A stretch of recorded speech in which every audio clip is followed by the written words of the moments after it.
Scapegoat Stephen back with another video match report. Quarantine Ball Match 2.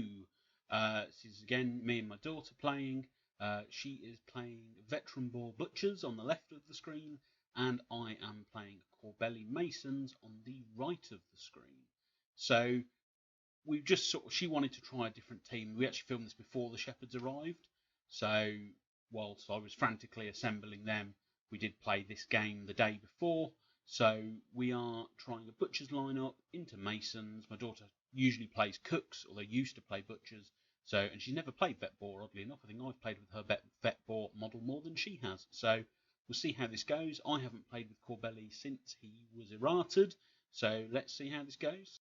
So Butchers are kicking, and coming down the left-hand side you've got Princess Boiler, Meathook, Veteran Boar, Tenderiser, and Veteran Gutter, who is doing the kick. Masons, you've got Granite, Corbelli, Marbles, Flint, Original Chisel, and Champ. Now, kick is accurate, and it goes 3 inches to the 2. So it comes all the way down there. So I've got Champ out on that flank, who is going to be the first one to go get the ball. So we're just allocating influence now, and we will see where we go from here. So there's a reasonable amount on Chisel and on Flint, and everyone else got a bit of an even spread. On the Butcher's side, there's quite an even spread across all the players. Although Princess and Boiler are a little bit out on the flank over there. Again, had this discussion about perhaps that wasn't the right choice for them, but that's a tactics discussion.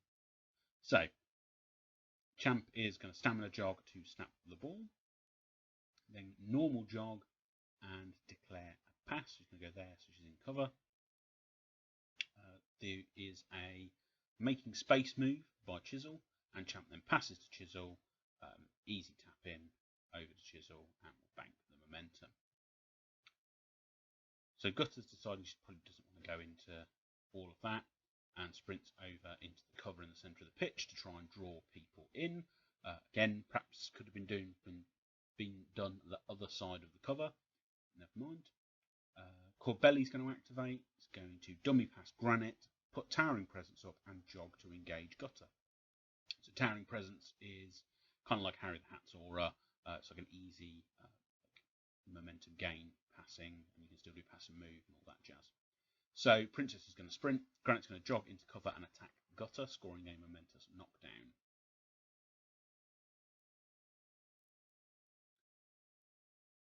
Boiler's going to activate next.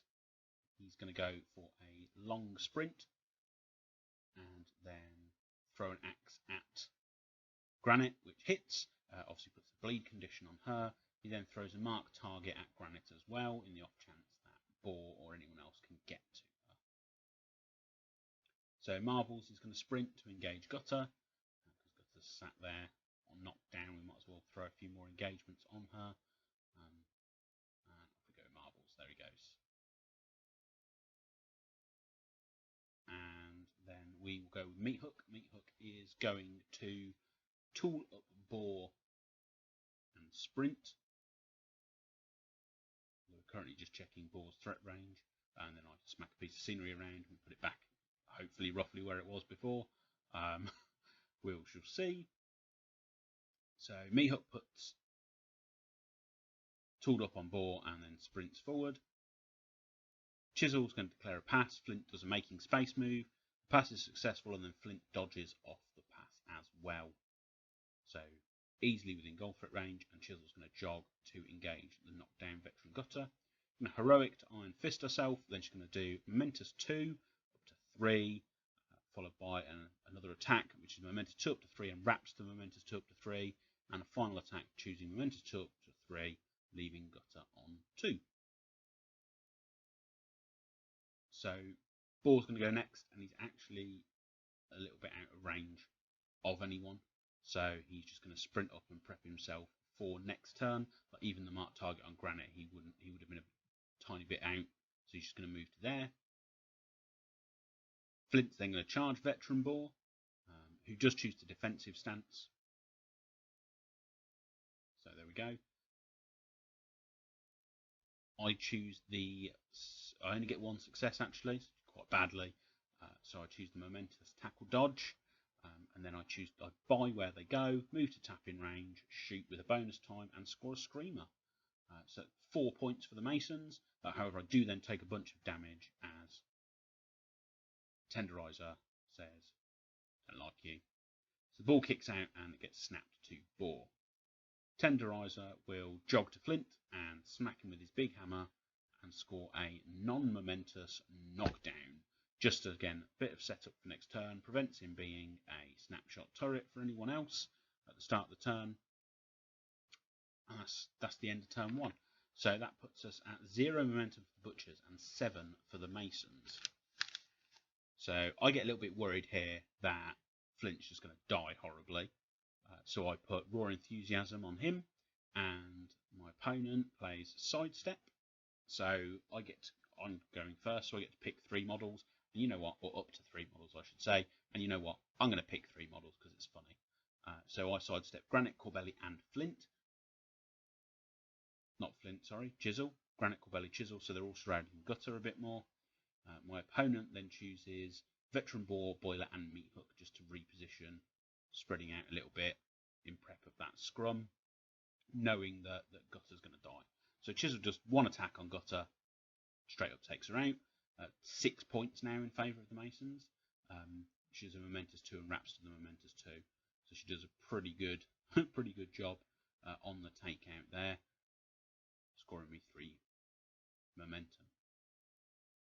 So she's then going to shove. Then Revelry kicks off. So she's now up to 3 armour because of taking out a model. She puts Iron Fist up and jogs to engage Boar. She does a Momentous Push Dodge on the first hit, just to push him that way a little bit. Then she does a Momentous Tackle on the next hit,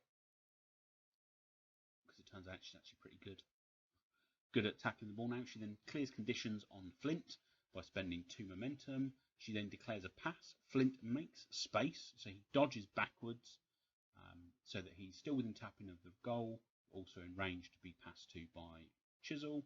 I bonus time the pass, and then which I succeed. I then take the snapshot with Flint, and he misses. He absolutely scuffs it, and it goes wild off behind Tenderiser, but it doesn't go over Tenderiser or the goal, so it slots straight through the middle. So the ball is now all the way back there, with no real way for me to get to it at this stage. So Tenderiser looking at that ball and going, "Ooh, well, that looks all right." So he's going to go for a bit of a sprint. He's going to bing, get the ball and run to there. And that's all he's going to do. So Corbelli's then going to go and jog to engage Boar. But he's going to go round the back of Marbles like this, and he's going to start buying a couple of attacks. So he scores a Momentous 2 on the first hit. He might as well start doing a little bit of damage on Boar, followed by a Momentous Push Dodge, and then a Momentous Dodge on the final attack, which gets me into cover. There. Oh, sorry, Momentous Push Dodge again, to pull him out of the cover, because I accidentally push dodged Boar into the cover with that second attack. So Boar is going to hit Marbles and do a Momentous 2, which does trigger Love Creature for me, which I forget about for half of my next load of attacks. And then does a Berserk attack follow-up, and just pushes me backwards out of engagement, so that he is engaging Marbles, but Marbles is not engaging him. So again, it prevents a gang up and a crowd out. Granite jogs base to base with Boar. Smacks Boar, does a Momentous 1 damage Gut and String, which lowers him to a defense 2 model, and then does a follow-up attack, scoring the Momentous knockdown on a wrap and a non-Momentous 4 at the top of the playbook. So just to confirm now, Boar is a 1-1 due to Gut and String and the knockdown effect that he has on him. So Princess is going to go and sprint and engage Chisel. Marbles is going to jog to engage Boar, not quite base to base. Meathook is then going to jog to engage Chisel and attack her. So remembering that Chisel is currently a 3-3 because of Revelry, and she's in cover. So Chisel goes base to base. Meathook goes base to base with Chisel to prevent a counter attack push dodge. First attack via Meathook with the gang up from Princess does nothing. My counterattack does nothing. And then buys the second attack, does nothing. And the final attack with bonus time does momentous 1 damage, which then hooks Chisel, so she's bleeding and snared, which is pretty good setup as far as butchers go. Champ is going to stamina jog to attack Vet Boar, no misses, gets a momentous 2 on the wrap and a non-momentous 3 push dodge on the top end. So she dodges, so she's still engaging, doesn't move him though, and then gets a non-momentous 3 push dodge wrapping to the momentous tackle dodge on the second attack, and then uses her normal jog to go engage Tenderiser. So Boiler throws an axe at Chisel. I did ask why Boiler didn't just go in and hit, and I think the decision was in the end just like the idea of throwing an axe at her. It's guaranteed damage. So does hit, so does 3 damage. Jogs and then attacks Chisel, does a momentous 4. Stands Boar up with the 2 momentum gained, and then does a follow-up attack doing a momentous 4 wrapping to the 1, which leaves Chisel on about 2 or 3 health, which obviously will take her out with the bleed at the end of the turn. Flint is going to charge Tenderiser. Tenderiser does defensive stance. I get the bonus time. I do a bonus time attack on that charge and get the momentous tackle dodge. Back off. Unfortunately, I don't wrap to the momentous tackle dodge. And then where they go, so I'm right next to the goal. Tap in shot, score. So that's 10 points to the Masons.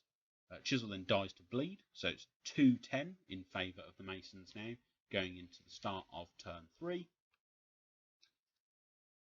And Butchers have 0 momentum, Masons have 6. Butchers play Mudslide, and Masons play Pass Out the Orange Slices.